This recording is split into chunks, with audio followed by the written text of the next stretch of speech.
Ato pa kauban karon sa istorya ta, ayan, sa istorya ta, klarong-klaro po ang tigpama ba ang spokesman sa Davao Light and Power Company, Sir Fermin De Leon, no, atong isgutan because kagahapon lang sa hapon nag-release ang Davao Light and Power Company og kanang statement regarding sa pag-ubos no sa ato ang electricity power rate karong starting this July. Sir Fermin, can you tell us more about it, sir, og pagtungtong sa July, pagpanghatag ninyo og kini mga bills, sir, ubos na ba ang ato ang presyo no sa ato ang residential electricity rate nato, sir? Yes, ma'am, no, aduna gyud pag-ubos sa ato ang rate karong overall electricity rate karong bulana matud man gud kay tungod man gud aduna ERC order na akong basahon no, ERC order na kaning case number 2024-017 na nagamando sa tanang utility company including electric cooperatives na ang ilahang napalit na kuryente sa WESM i-spread out siya gikan sa sa bulan na June, July up to September.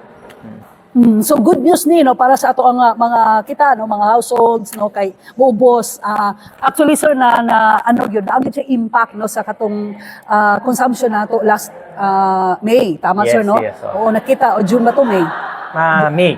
May. Oo. So, nipaak yun siya sa ato ang bill. So, karon good news because karon July, muubos na po siya. Yes, ma'am. Klaro na po na ma'am, no? This resulted sa kanang pag-ubos magud sa generation rate. Now, ang rate magud sa nato, overall electricity rate nato, upat magud ka major component. Generation, transmission, distribution, o other charges including taxes, no? Now, ang ning-ubos din kay tungod di pa spread out magud si ERC ang kaning gitawag nato na katong kuryente na atong gipalit sa WESM kay mo tong medyo mahal, no? Di pa spread out niya from June, July, August to September.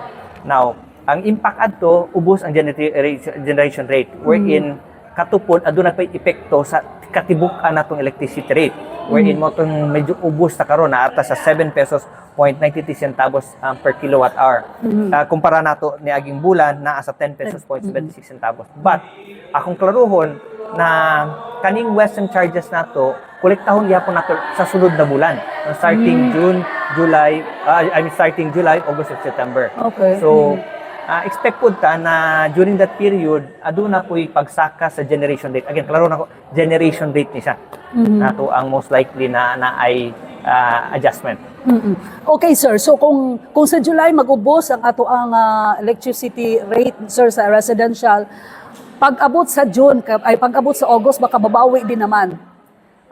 Dili ta kaingon no. Okay. Ang ginaingon makay daghan ko ta factors to consider sa atong bill. No, usa na din is that kaning rate manggod naalay nakaang-ang, murag naanay nakaabangdaan ba na ipatong nato sa ato ang generation rate kay tungod manggod naapon tay mga gamitan pad naman tay kuryente na kanang i-consider na itong gigamit nato sa bulan sa June, for example karon May ug kuan man nato June 11 to July 11 to July 11 now ang July 11 up to katong August 11 na ang kay kuryente gigamit adto.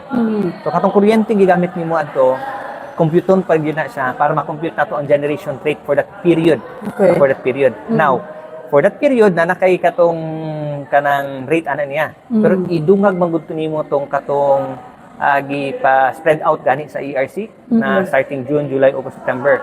So that's on top sa katong sa katong current rate nato or supply nato nagigamit or kuryente nato gigamit for that period pod. Okay. Sir, June, May nato nga katong bill nato ang atong gi-cite no nga factor nganong nag-increase ta sir because sa katong grabe ang temperature nato no ano jud kanang severe no nga temperature nato sir mo to atong gi-cite nga reason. Now karon nag-ulan-ulan na pod mag-ulan or rainy season na pod sir.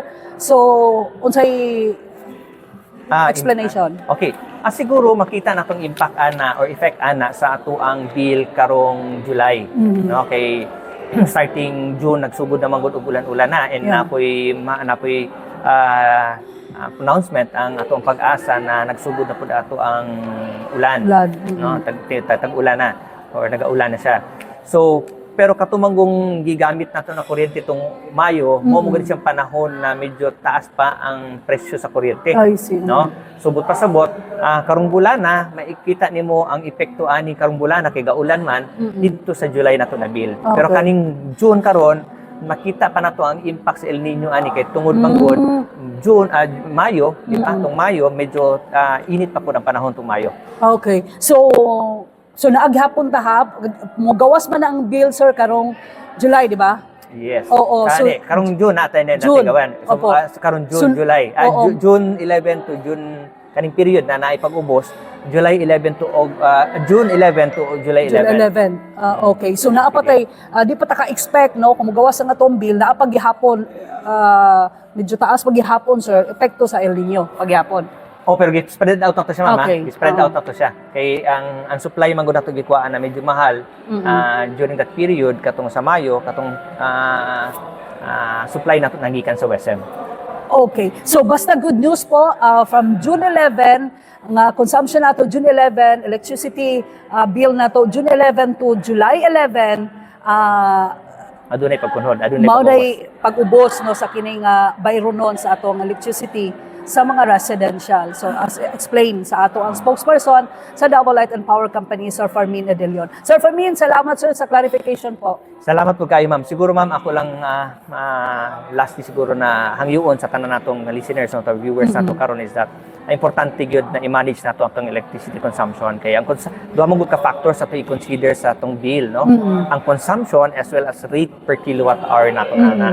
So, pag makadawat ta og bill, dili lang tan-aw nato ang total bill or nato or amount, no? Opo. Tan-aw po nato kung saka ba or ubos ang ato ang consumption. Oo, Now, correct. kung saka ubos tong consumption, tan-aw po nato ang rate per kilowatt hour niya. Kung saka po ba siya og ubos. And again, no, that's the muna siya kung tan-aw nito ang bill nato, duha gyud ang i-consider nato, rate ug ang consumption. Now, kung ubos ang Rate ug ang consumption. kung saka ang consumption nimo ubos ang bill, Expected nga taas Sige po ako na imo. Babaw na kung saka po mo ang atong rate. Karon man Opo. gud ubos atong rate expected na most likely kung taas ang ilahang Consumption. taas ang ilahang bill na dawat, Okay. most likely taas ang ilahang consumption. So, klaro po na. So, kinahanglan mag-conserve ta og energy, minus gamit no sa kuryente para expect po nato nga mubo po na nga to ang bayronon. Sir Fermin Edelion, salamat sir sa Davao Light and Power Company. Dinhi lang sa ato ang istorya ta. Bye!